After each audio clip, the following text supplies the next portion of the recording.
আমরা বলবো fundamental of quantum mechanics নিয়ে। তো বস্তু নিয়ে ডিল করেছি, এটা আমরা আগেই বলেছি যে ম্যাক্রোস্কোপিক অবজেক্ট বা বড় বস্তু, ঠিক আছে। কাজেই বড় বস্তু নিয়ে আমরা যে সমস্ত ডিল করেছি সেটা হচ্ছে অর্ডিনারি ক্লাসিক্যাল মেকানিক্স, ঠিক আছে। কিন্তু কোয়ান্টাম মেকানিক্সের কখন প্রয়োজন পড়লো? যখন দেখতে পাচ্ছি আমরা পার্টিকেলটা অবজেক্টটা ছোট করতে করতে করতে করতে যখন আমরা অ্যাটমিক বা মলিকুলার ডাইমেনশনে চলে আসছি, তখন কিন্তু অর্ডিনারি ক্লাসিক্যাল মেকানিক্স দিয়ে আমরা সেটাকে আমরা এক্সপ্লেন করতে পারছি না, তখন কোয়ান্টাম মেকানিক্সের প্রয়োজন হচ্ছে। তো যাই হোক, সেই কোয়ান্টাম মেকানিক্সে আমাদের কোনো পার্টিকেলের অবস্থান বোঝাতে আমরা ওয়েভ ফাংশন ব্যবহার করি, ঠিক আছে। যেমন আমরা ক্লাসিক্যাল মেকানিক্সে কোনো ম্যাক্রোস্কোপিক অবজেক্টের কোনো অবস্থান বোঝাতে আমরা কোঅর্ডিনেট ব্যবহার করেছি, যে X Y Z at that time তার কোঅর্ডিনেট কত হবে সেটা নিয়ে। তো যখন আমরা কোয়ান্টাম মেকানিক্সে এসে পৌঁছেছি ক্ষুদ্রাতি ক্ষুদ্র বস্তু নিয়ে, তখন কিন্তু আমরা ওইভাবে তাকে এক্সপ্লেন করতে পারবো না। এবার এক্ষেত্রে আমরা কোনো state of A particle can be represented as wave function, ঠিক আছে। তাহলে ওয়েভ ফাংশন যেটাকে আমরা সাই দিয়ে ডিনোট করি, সাইটা 3D তে যদি লিখি আর আর টি এর ফাংশন, ঠিক আছে, মানে পজিশন আর সময়ের ফাংশন। এরপর তাহলে কোনো বস্তুর স্টেট বা কোন সময়ে কখন থাকবে সেটা বোঝাতে আমরা ওয়েভ ফাংশন ডিফাইন করছি, ঠিক আছে। তাহলে ওয়েভ ফাংশন জানলেই কিন্তু আমরা কোন পার্টিকেল কখন কোথায় যাবে সেটা নিয়ে আমরা ক্লিয়ারলি আমরা বলতে পারবো। এবার ক্লাসিক্যালের সঙ্গে কোয়ান্টামের একটা ফারাক আছে, সেই ফারাকটা হচ্ছে আমরা কোনো বস্তুর এক্স্যাক্টলি আমি ডিটারমাইন করতে পারছি যে এই টাইমে এই জায়গায় থাকবে বা এই টাইমে এই জায়গায় যাবে, প্রেডিক্ট করতে পারছি। কিন্তু কোয়ান্টাম মেকানিক্সে আমরা কিন্তু সেইভাবে আমরা ডিরেক্টলি প্রেডিক্ট করতে পারি না। কেন পারি না? কারণ কোয়ান্টাম মেকানিক্স কিন্তু প্রবাবিলিস্টিক্স, মানে আমরা বলতে পারি প্রবাবিলিটি রয়েছে, ঠিক আছে, কিন্তু exactly we can not tell that the particle is exactly there. Okay, তার মানে আমি একটা ঘটনা শুরু বলি। আমি ঘরে বসেছিলাম, ফ্যান চলছিল, পাখা চলছিল, ঘর থেকে বেরিয়ে এলাম, আমরা ক্লাসিক্যালি কি বলবো যে হ্যাঁ ফ্যানও চলছে পাখাও চলছে। কিন্তু কোয়ান্টাম মেকানিক্স কি বলবে? কোয়ান্টাম মেকানিক্স বলবে যে যে না, 99% পাখাও চলবে ফ্যানও চলবে, বা সরি পাখাও চলবে বা লাইট জ্বলবে, কিন্তু 1% হলেও একটা প্রবাবিলিটি রয়েছে যে কারেন্ট চলে যাওয়ার বা ফ্যান বা লাইটের কোনো রকম বিভ্রান্তির জন্য অফ হয়ে যাওয়া। তো কাজেই এক্স্যাক্টলি আমি বলতে পারি না যে ফ্যান বা তোমার এদিকে লাইট জ্বলবে। এই হচ্ছে ক্লাসিক্যাল আর কোয়ান্টামের ফারাক। তো কোয়ান্টাম মেকানিক্সে সমস্ত কিছুই প্রবাবিলিস্টিক্স। তার মানে আমি ইলেকট্রন যে ঘুরছে আমরা যে এঁকে দিই একটা ডট দিয়ে, সেই ডটটাও কিন্তু এখানে ঠিকঠাক নয় কোয়ান্টাম মেকানিক্সের ক্ষেত্রে। কোয়ান্টাম মেকানিক্সে কি বলছে যে ইলেকট্রনটা থাকার প্রবাবিলিটি রয়েছে, যেই মাত্র আমরা অ্যাটমিক সাব অ্যাটমিকে চলে গেছি, ইলেকট্রন প্রোটন নিউট্রন বা আমরা আরো ক্ষুদ্রাতি ক্ষুদ্র বস্তু নিয়ে ডিল করছি, তখন কিন্তু আমরা এক্স্যাক্টলি পজিশন ডিটারমাইন করতে পারি না, ঠিক আছে। তখন আমরা বলতে পারি যে হ্যাঁ পার্টিকেলটা এই জায়গায় থাকার পসিবিলিটি প্রবাবিলিটি রয়েছে, সেটা হাই, ঠিক আছে। যেমন ইলেকট্রন থাকার যেখানে প্রবাবিলিটি রয়েছে সেইটাকেই আমরা বলি অ্যাকচুয়ালি অরবিট, ঠিক আছে। অরবিট হচ্ছে সেই একটা পজিশন যেখানে হচ্ছে ইলেকট্রন থাকার প্রবাবিলিটি বেশি। তাই electron cloud whole over the orbit কিন্তু ছড়িয়ে থাকে, ঠিক আছে। তাহলে আমরা কোনো বস্তুর অবস্থান বুঝতে কি বোঝাবো? যে কোনো পার্টিকেলটার আমি যদি ওয়েভ ফাংশন জেনে যাই তাহলে বস্তুটার অবস্থান সম্পর্কে জানতে পারবো, ঠিক আছে। তাহলে এবার সেই পার্টিকেলটার ইকুয়েশন অফ মোশন সলভ করতে গেলে কি করতে হবে? আমরা যেটা ক্লাসিক্যালি ইকুয়েশন অফ মোশন সরল দৈর্ঘ্যের ক্ষেত্রে বা বিভিন্ন ক্ষেত্রে নিউটনস ল অফ মোশন কাজে লাগিয়ে করেছি, এই ক্ষেত্রে কিন্তু আর নিউটনস ল অফ মোশন কাজে লাগিয়ে হবে না। এই ক্ষেত্রে আমরা যেটা ব্যবহার করবো সেটা হচ্ছে শর্ডিঞ্জার ইকুয়েশন, ঠিক আছে। শর্ডিঞ্জার ইকুয়েশন, তাহলে শর্ডিঞ্জার ইকুয়েশন কি? এনার্জি নিয়ে ডিল করে। কি সেই এনার্জি? আমরা জানি কোনো বস্তুর জেনারেলি দুটো এনার্জির সাম, ঠিক আছে। তার মানে total energy E equal to হচ্ছে কাইনেটিক এনার্জি টি প্লাস পোটেনশিয়াল এনার্জি ভি, ঠিক আছে। তাহলে কাইনেটিক এনার্জি টি প্লাস পোটেনশিয়াল এনার্জি ভি, এটা হচ্ছে টোটাল এনার্জি, ঠিক আছে। তাহলে এই টি কে আমরা লিখতে পারি এইচ কার স্কোয়ার, আচ্ছা এটা পরে আসছে, আমি টি কে আমরা কি লিখবো যে P square by 2m plus V. ঠিক আছে, এইটা হচ্ছে আমার এনার্জি ইকুয়েশন। এইবার বোথ সাইডে যদি ওয়েভ ফাংশন দিয়ে আমি মাল্টিপ্লাই করে দিই, তাহলে E psi equal to p square by 2m into psi plus V. ঠিক আছে, বোঝা গেল? এইবার আমি বলি, এই হচ্ছে জেনারেল শ্রোডিঞ্জার ইকুয়েশন। এখনো এটা শেষ হয়নি। আমাদের এই যে দেখতে পাচ্ছি, এটা হচ্ছে মোমেন্টাম, এটা হচ্ছে আমাদের পোটেনশিয়াল। তা মোমেন্টাম, পোটেনশিয়াল বা পজিশন, এনার্জি, এই সমস্ত যে কোয়ান্টিটি, এগুলোকে বলা হয় অবজারভেবলস। ঠিক আছে, এই যে ফিজিক্যাল কোয়ান্টিটি যেগুলো আমরা মেজার করতে চাই, মানে কোনো বস্তুর কি মাপতে চাই, আমরা বস্তুর অবস্থান মাপতে চাই, কোনো বস্তুর আমরা এনার্জি মাপতে চাই, কোনো বস্তুর মোমেন্টাম মাপতে চাই, লিনিয়ার মোমেন্টাম হতে পারে, অ্যাঙ্গুলার মোমেন্টাম মাপতে পারি। ঠিক আছে, তাহলে এইগুলো হচ্ছে অবজারভেবল বা ফিজিক্যাল কোয়ান্টিটি।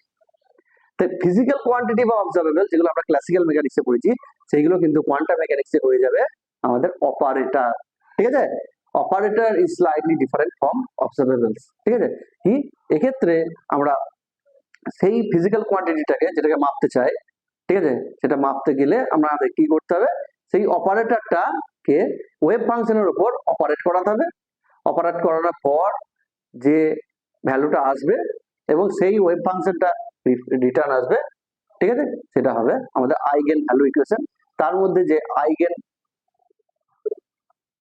ভ্যালু, যে ভ্যালুটা রিপিট আসবে সেটা হচ্ছে আইগেন ভ্যালু, এবং যে ফাংশনটা হবে সেটাকে বলবো আমরা আইগেন ফাংশন, যেটা আমরা ম্যাট্রিক্সে পড়েছিলাম। এবার প্রত্যেকটা জিনিস আমি ডিটেলে বলবো। তো যাই হোক, তাহলে এই শ্রোডিঞ্জার ইকুয়েশন, এবার এই পিটাকে অপারেটর ফর্মে লিখবো, ঠিক আছে, আর ভিটাকে অপারেটর ফর্মে লিখবো, আর ইটাকে অপারেটর ফর্মে লিখবো। তো পিটার অপারেটর ফর্ম হচ্ছে minus I H cut del del x, আর ইটার অপারেটর ফর্ম হচ্ছে I H cut del del t. তাহলে এটা বসিয়ে দিলে কি হবে, minus I H cut del del x তার whole square by 2m psi, আচ্ছা এখানে একটা সাই হবে, plus V psi equal to i H cut del psi del t. ঠিক আছে, তাহলে এটা বসিয়ে দিলে কি হচ্ছে, এটা I minus I two minus I, তার মানে হচ্ছে আই স্কোয়ার মানে হচ্ছে মাইনাস 1, তার মানে minus h cut square by 2m del 2 psi del x 2 plus V psi equal to হচ্ছে I H cut del psi del. এই হচ্ছে শ্রোডিঞ্জার ইকুয়েশন। এখানে যেহেতু টাইমের ফাংশনও রয়েছে, সেখানে এখানে বলবো আমরা টাইম ডিপেন্ডেন্ট শ্রোডিঞ্জার ইকুয়েশন। তাহলে ক্লাসিক্যালি আমরা কোনো বস্তু, আমি যদি ইকুয়েশন অফ মোশন বের করতে চাই, যেটা নিউটনস ল অফ মোশন কাজে লাগিয়ে হয়, এখানে কিন্তু আমরা এই শ্রোডিঞ্জার ইকুয়েশন ব্যবহার করব। এই শ্রোডিঞ্জার ইকুয়েশন ব্যবহার করে কিন্তু কোনো বস্তুর আমরা equation of motion like classical mechanics আমরা বের করতে পারবো। ঠিক আছে, তাহলে এটা বুঝতেই পারছি আমরা সেকেন্ড ডিগ্রি ডিফারেন্সিয়াল ইকুয়েশন, বা সেকেন্ড ডিগ্রি নয়, সেকেন্ড অর্ডার ডিফারেন্সিয়াল ইকুয়েশন। তো second order differential equation solve করতে গেলে কি করতে হবে, বুঝতেই পারছি আমরা দুবার ইন্টিগ্রেট করতে হবে। দুবার ইন্টিগ্রেট করার পর যেটা পাবো সেটা হচ্ছে ওয়েভ ফাংশন পাবো। ঠিক আছে, সেই যে ওয়েভ ফাংশনটা বের করবো আমরা, সেই ওয়েভ ফাংশনটা থেকেই আমরা কিন্তু ওই পার্টিকেলের সমস্ত রকম ইনফরমেশন পেয়ে যাব। ঠিক আছে, কি ইনফরমেশন, যে যদি আমি মোমেন্টাম মাপতে চাই, তাহলে মোমেন্টামের অপারেটর দিয়ে এই ওয়েভ ফাংশনকে মাল্টিপ্লাই করতে হবে। ঠিক আছে, এরপরে আমি আস্তে আস্তে সব বলছি। তো এই যে ইকুয়েশনটা পেলাম, এটা হচ্ছে টাইম ডিপেন্ডেন্ট শ্রোডিঞ্জার ইকুয়েশন। তো এই সেকেন্ড অর্ডার ডিফারেন্সিয়াল ইকুয়েশনটাকে সলভ করলে আমরা কি পাবো, দুটো কনস্ট্যান্ট পাবো। ঠিক আছে, বুঝতে পারছি, একবার ডেরিভেটিভ ইন্টিগ্রেশন করলে কি পাবো, del psi by del x পাবো, আর একবার ইন্টিগ্রেশন করলে পাবো সাই পাবো। ঠিক আছে, তাহলে এই যে সাইটা পাচ্ছি, সেই সাইয়ের কিন্তু করেসপন্ডিং দুটো কনস্ট্যান্ট থাকবে। কাজেই এই কনস্ট্যান্ট দুটো কিন্তু ইভালুয়েট করা দরকার, এবং তার জন্যই যে ওয়েভ ফাংশনটা নরমালাইজ করতে হবে।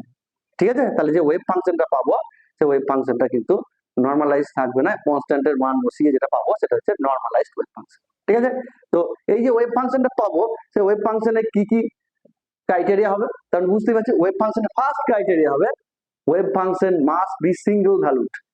ঠিক আছে, কি বলবো, wave function must be single valued. Wave ফাংশনের প্রথম প্রপার্টি হবে সিঙ্গেল ভ্যালুড, মানে সিঙ্গেল ভ্যালুর অর্থে ম্যাথমেটিশিয়ান যারা তারা ভালো করে জানে সিঙ্গেল ভ্যালুর মানে হচ্ছে এক নম্বর হচ্ছে সিঙ্গেল ভ্যালুড কোন ইকুয়েশন আমি যদি এটা আঁকি এই যদি এরকম হয়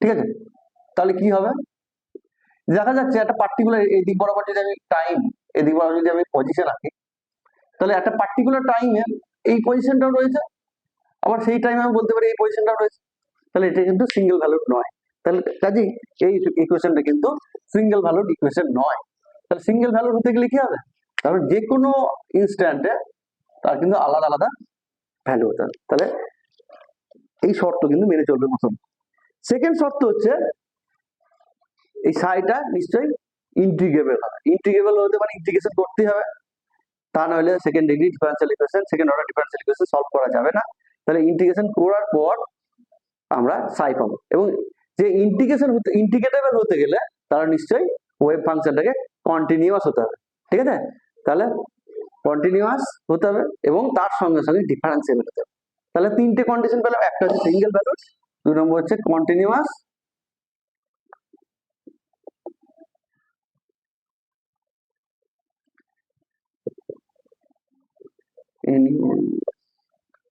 আর একটা হচ্ছে ডিফারেন্সিয়েবল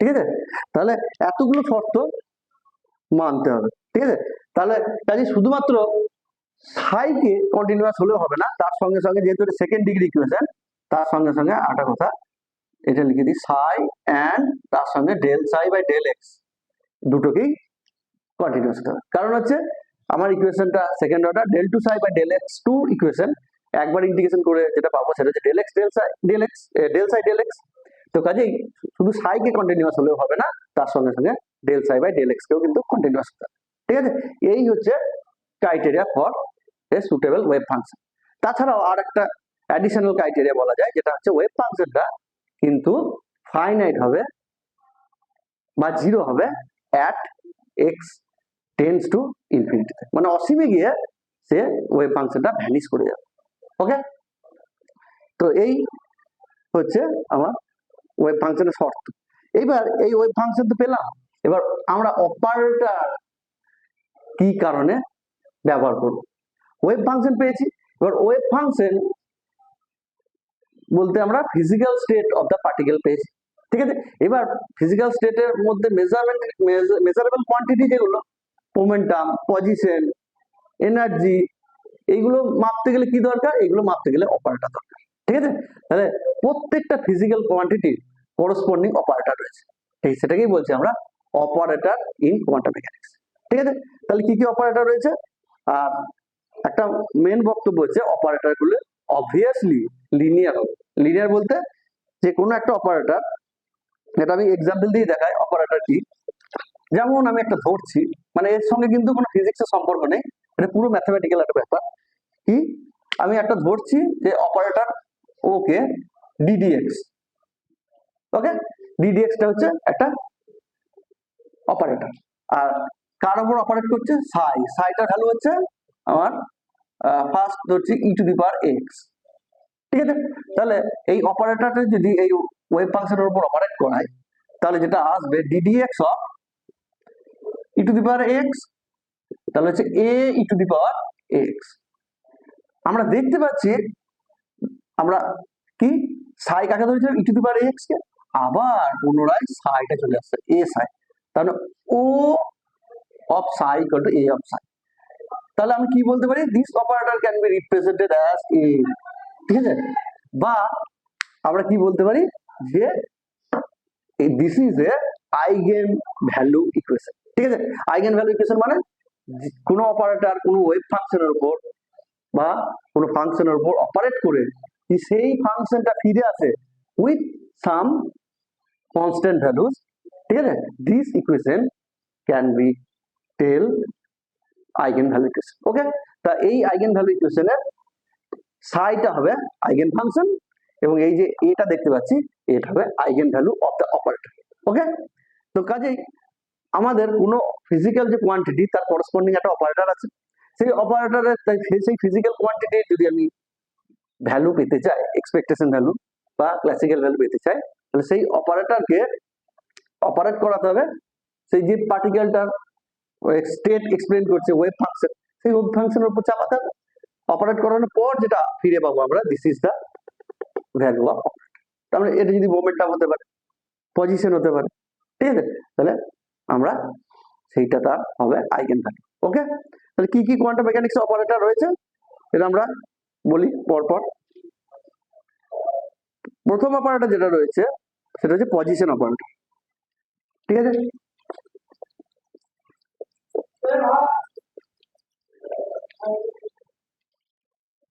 তাহলে representation of operator in quantum mechanics. তাহলে ওই প্রত্যেকটার অপারেটরকে আমরা কিভাবে রিপ্রেজেন্ট করব, ঠিক আছে। তাহলে আমরা প্রথম যেটা বলবো সেটা হচ্ছে পজিশন অপারেটর, ঠিক আছে। তাহলে পজিশন অপারেটরকে কিভাবে রিপ্রেজেন্ট করা যায়? পজিশন অপারেটরকে আমরা জানি এক্স দিয়ে রিপ্রেজেন্ট করতে হবে, ঠিক আছে। তাহলে পজিশন অপারেটর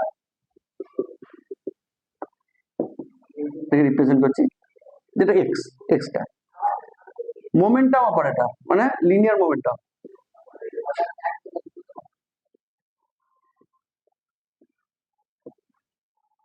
ঠিক আছে, ওটাকে আমরা পিএক্স ক্যাপ বলবো।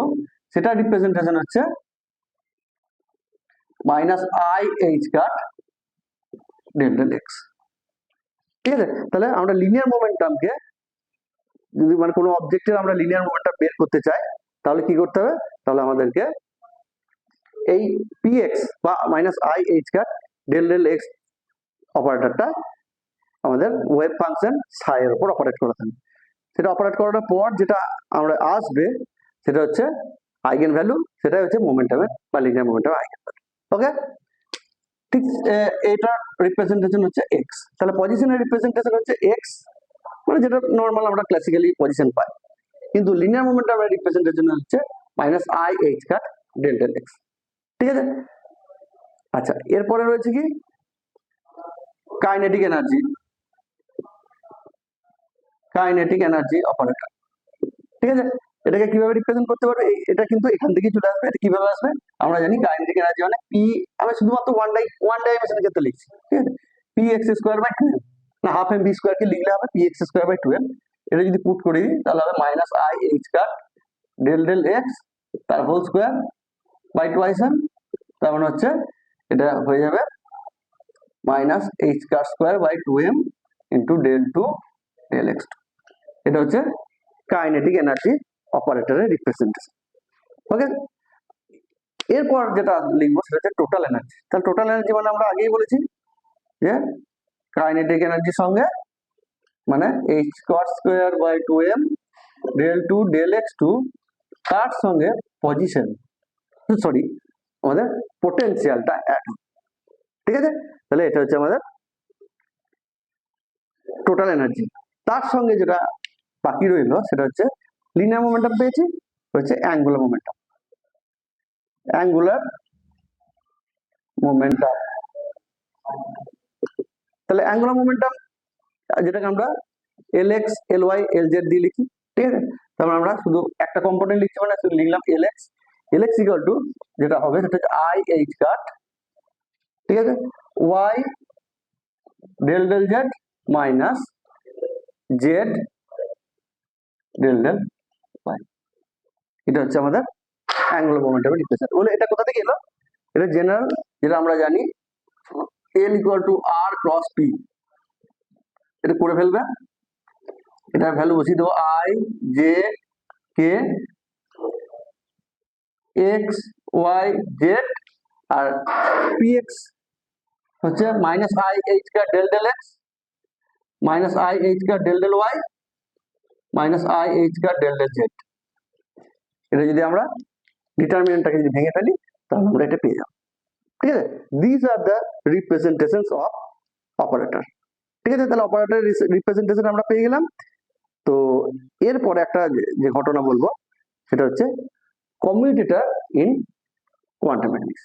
ঠিক আছে। কমিউটেটর মানে আমরা কথাটা আগে শুনেছি, কমিউট থেকে এসছে কমিউটেটর, ঠিক আছে। কমিউট মানে এ আর বি দুটোর গুণফল, এ ইন্টু বি সমান যদি বি ইন্টু এ হয়, তখন আমরা বলবো সেটা কমিউট করছে, ঠিক আছে।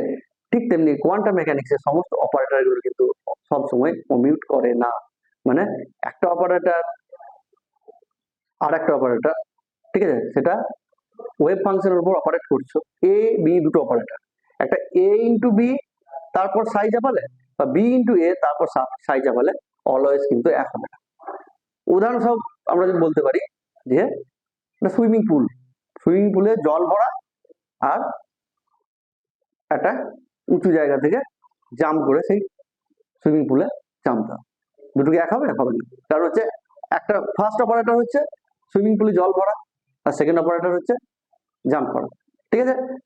তাহলে নিশ্চয়ই বুঝতেই পারছো কোন অপারেটরটা আগে অপারেট করতে হবে। যদি জল না ভরে আগে জাম্প করে জল হবে, হতে পারে, বা কি হতে পারে, জল লোড করলে তারপর জাম্প করতে হবে। বুঝতেই পারছো কোন অপারেটরটা বাস্তব ক্ষেত্রে সুটেবল, ঠিক আছে। কাজেই অপারেটর কোনটা আগে ইউজ করছো সেটা কিন্তু কোয়ান্টাম মেকানিক্সে ভীষণ ভীষণ ইম্পর্টেন্ট, ঠিক আছে। কাজেই এই সাইমেলটেনিয়াস বলে একটা ব্যাপার আছে, সেটা হচ্ছে কোয়ান্টাম মেকানিক্সে ভীষণ ইম্পর্টেন্ট, ঠিক আছে। তাহলে কোন অপারেটরটা আগে কাজ করছি বা কোন অপারেটরটা পরে করছি সেটা কিন্তু ভাইটাল। তো আমরা তাহলে একটা অপারেটরের কমিউটেটর বলতে কি বুঝি? কমিউটেটর বলতে বুঝি যে যদি এ বি দুটো অপারেটর নেওয়া হয়, তাহলে তাদের কমিউটেটরকে থার্ড ব্র্যাকেট দিয়ে প্রকাশ করা হয়। তাহলে সেটাকে আমরা কি লিখবো? এ বি এই দুটো অপারেটর, এই অপারেটরের কমিউটেটর হবে A B minus B A, ঠিক আছে। যদি এটা জিরো হয় তাহলে বলবো এটা কমিউট করছে, ঠিক আছে। মানে এটা জেনারেলি সাইয়ের উপর অপারেট করবে। তাহলে এটা হচ্ছে সাইটা অপারেট করেছে আগে বি এর উপর, ঠিক আছে, বি তারপরে সাই তারপরে এ, বা এ সাই তারপর বি, দুটো যদি সেম ভ্যালু দেয় তখন আমরা বলবো যে অপারেটরটা অপারেট কমিউটেটর কমিট করছে, ঠিক আছে। যেমন একটা এক্সাম্পল আমরা simple x component of position আর মোমেন্টের ক্ষেত্রে করে দেখতে পারি। যে এক্স কম্পোনেন্ট অফ পজিশন এটাকে এক্স ক্যাপ দিয়ে রিপ্রেজেন্ট করি, আর মোমেন্টাম এক্স ক্যাপ আর পি এক্স ক্যাপ, ঠিক আছে। এটা আমরা চেক করব যেটা কমিউটেটর হবে কিনা, কমিট করবে কিনা, ঠিক আছে। তাহলে আমরা পি এক্স এর রিপ্রেজেন্টেশনটা আমরা জানি, একটা ওয়েভ ফাংশন এর উপর অপারেট করছে, সেটা হচ্ছে সাই। তাহলে এটা অ্যাজ পার কমিউটেটর রিলেশন কি লিখবো? X cap P x cap minus P x cap X cap of psi. তাহলে এটা হচ্ছে এক্স, পি এক্স এর রিপ্রেজেন্টেশন, এক্স এর রিপ্রেজেন্টেশন আগে লিখেছিলাম, আর এটা রিপ্রেজেন্টেশন হচ্ছে I H cut del del X of psi. পরেরটা হবে কি? মাইনাস হচ্ছে minus I H cut del del X of X psi, ঠিক আছে। তাহলে আমরা কি পাবো? Minus I H cut X into del psi by del X, ঠিক আছে। আর এটা ভেঙে ফেললে আমরা কি পাবো? এটা মাইনাস মাইনাস প্লাস হয়ে যাচ্ছে, হচ্ছে I H cut del psi del X, ঠিক আছে, ইন্টু একটা কি থাকছে, একটা কনস্ট্যান্ট থাকছে ইন্টু এক্স, এক্সটাকে আগে লিখে দিলাম, ঠিক আছে। প্লাস কত হবে? I H cut psi into del X by del X, ওটাকে ওয়ান হয়ে গেল, ঠিক আছে। তাহলে আমাদের এটা কেটে যাচ্ছে, তাহলে কি থাকছে?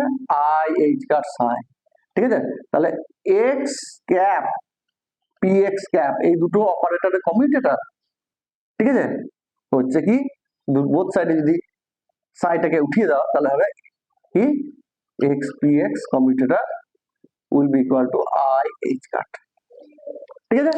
তাহলে এই হচ্ছে, তাহলে এরা কমিট করলো না কিন্তু, ঠিক আছে। তার মানে কোনো ওয়েভ ফাংশনের উপরে এক্সটা আগে অপারেট করবে, মানে আগে পজিশন মাপবে, আগে মোমেন্টাম মাপবে, নাকি আগে মোমেন্টাম মাপবে আগে পজিশন মাপবে, ভীষণ ভাইটাল ব্যাপার, ঠিক আছে। বোঝা গেল? আমরা জেনারেলি ক্লাসিক্যাল মেকানিক্সে a plus b whole square মানে দুম করে বলে দিই যে a square plus b square plus 2ab, কিন্তু কোয়ান্টাম মেকানিক্সে যদি এটা এ আর বি দুটো অপারেটর হয় কখনোই বলতে পারবো না দিস ইজ রং। কেন? মানে এখানে হবে a square plus b square plus a b plus b a, a b b a always যে সেম হবে তার কোনো মানে নেই। ওকে, তাহলে কোয়ান্টাম মেকানিক্সের ক্ষেত্রে আমাদের এই কমিউটেটর ব্যাপারটা কিন্তু খুব ভাইটাল। ওকে, তো এরকম বিভিন্ন কমিউটেটর রিলেশন রয়েছে, এগুলো করে দেখাই যায়। হ্যাঁ, এবার যদি এক্স পি এক্স তো দেখলাম, এক্স পি এক্স এর সঙ্গে যদি এক্স ক্যাপের p x to the power n হয়ে যায়, মানে পি এক্স স্কোয়ার দিলাম বা পি এক্স কিউব দিলাম বা সামথিং দিলাম, ঠিক আছে, তাহলে এটা এনটা আগে চলে আসবে, n i H cut del l del x n upside, ঠিক আছে। তাহলে এটা হচ্ছে আমাদের কমিউটেটর রুল, ঠিক আছে। এগুলো আস্তে আস্তে আমরা সব শিখবো, ঠিক আছে। তাহলে বিভিন্ন এক্সাম্পল আমরা কমেন্ট বক্সে পেয়ে যাব। হ্যাঁ, আমরা বিভিন্ন এক্সাম্পল এই যে কমিউটেটর সংক্রান্ত এক্সাম্পল এখানে কিন্তু পাই। তো এরপরে যে বক্তব্যটা বলা সেটা হচ্ছে আমাদের অ্যাভারেজ আর এক্সপেকটেশন, ঠিক আছে। অ্যাভারেজ বা এক্সপেকটেশন ভ্যালু বলতে বোঝায় সেটা হচ্ছে আমাদের কোনো কোয়ান্টাম মেকানিক্সের অপারেটরের অ্যাভারেজ ভ্যালু যদি বের করি, denote the average value of classical mechanics, ঠিক আছে। তাই ক্লাসিক্যালি কোনো বস্তুর অ্যাভারেজিং করলে যেটা হবে কোয়ান্টাম মেকানিক্সের এক্সপেকটেশন ভ্যালুটা, ঠিক আছে। মানে ইট ইন্ডিকেটস ইওর এক্সপেরিমেন্টাল ভ্যালু। তাহলে অ্যাভারেজ বা expectation value of classical mechanics, sorry, of quantum mechanics indicates the experimental value of the particle, ঠিক আছে। সে যে কোনো আমাদের অবজারভেবল বা যে কোনো আমাদের ইয়ে হতে পারে, যে কোনো আমাদের অবজারভেবল হতে পারে বা যে কোনো অপারেটরের আইগেন ভ্যালু। তো যাই হোক, তো আমরা যদি expectation or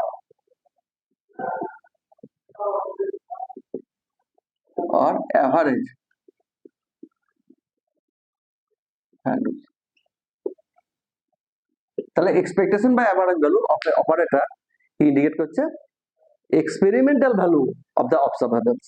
মানে কোন একটা বস্তুর আমি যদি পজিশন বা মোমেন্টাম মাপি, সেটা এক্সপেরিমেন্টালি যেটা পাবো সেটা হচ্ছে, সেটা পেতে গেলে কি করতে হবে, সেই অপারেটরটা ওয়েভ ফাংশন দিয়ে আমরা কি ইয়ে করব, এক্সপেকটেশন ভ্যালু। তাহলে এক্সপেকটেশন ভ্যালু কি করে বের করবো? তো যে কোনো একটা অপারেটরের এক্সপেকটেশন ভ্যালু বের করা হচ্ছে এই অপারেটরের expectation value equal to integrate করতে হবে from minus infinity to plus infinity psi star operator Sai 1D হলে আমি 1D ক্ষেত্রে লিখছি dx, ঠিক আছে। যে পার্টিকেলটা আমি ধরতে পারি যেটা লিনিয়ারলি রয়েছে, যেটা হচ্ছে মাইনাস ইনফিনিটি টু প্লাস ইনফিনিটির মধ্যে থাকে।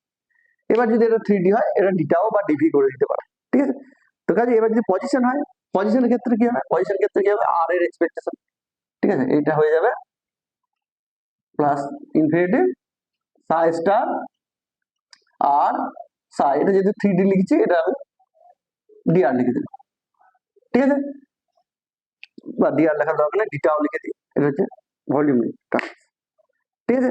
এনার্জি যদি হয় কি হবে, এনার্জি যদি হয় বোঝা যাচ্ছে এনার্জি এক্সপেকটেশন ভ্যালু, ঠিক আছে। তাহলে কি হবে, minus infinity to plus infinity, এখানে কি বসবে, এখানে এনার্জির অপারেটর ফর্মটা বসবে, তাই তো। কাজে এনার্জির অপারেটর ফর্ম কি আমরা জানি, বসিয়ে দিই psi star i h cut del del t r psi, তার সঙ্গে ডিটা, ঠিক আছে। এটা হচ্ছে আমাদের এনার্জির এক্সপেকটেশন ভ্যালু। মোমেন্টাম যদি বের করতে চাই, মোমেন্টামের expectation value p x component of momentum, linear momentum equal to হবে same minus infinity plus infinity, এখানে সাই স্টার থাকছে p x cap psi theta, ঠিক আছে। তাহলে আলটিমেটলি এবার পি এক্স এর তোমরা অপারেটর ফর্ম আগেই জেনেছো, পি এক্স এর অপারেটর ফর্ম কি, minus infinity to plus infinity psi star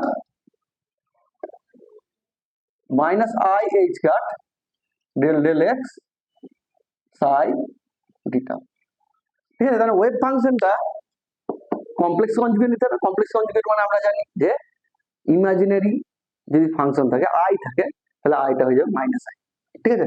আর এটা ওয়েভ ফাংশনটাকে এক্স এর সাপেক্ষে, এখানে যদি 3D হয় আর করে দাও, ঠিক আছে। তাহলে সাপেক্ষে ডেরিভেটিভ করতে হবে, ডেরিভেটিভ করার পর সাইজটা দিয়ে মাল্টিপ্লাই করে ইন্টিগ্রেট করে যেটা ভ্যালুটা আসবে সেটা হচ্ছে আমাদের expectation value of the dynamical যেটা ভ্যারিয়েবল, বা আমরা যে অবজারভেবল গুলো পাচ্ছি সেই ফিজিক্যাল কোয়ান্টিটি বা অবজারভেবল ভ্যালুগুলোর এক্সপেরিমেন্টাল ভ্যালু ডিনোট করছে। ওকে, তো এরকম অনেক একটা এক্সাম্পল দেওয়া যেতে পারে যে একটা ওয়েভ ফাংশন দিয়ে দেওয়া আছে এবং তার পজিশন বের করতে বলেছে, পজিশনের এক্সপেরিমেন্টাল ভ্যালু বা আমার এক্সপেকটেশন ভ্যালু, মোমেন্টাম, ঠিক আছে। তাহলে কিন্তু এই সিম্পল ওয়েতে কিন্তু সলিউশন করা যাবে। এর পরের ভিডিওতে আমরা প্রত্যেকটা অপারেটরের কিভাবে এক্সপেকটেশন ভ্যালু বের করা যায় এবং তার কি ভ্যালু হতে পারে সেটা নিয়ে আমরা ডিসকাস করব।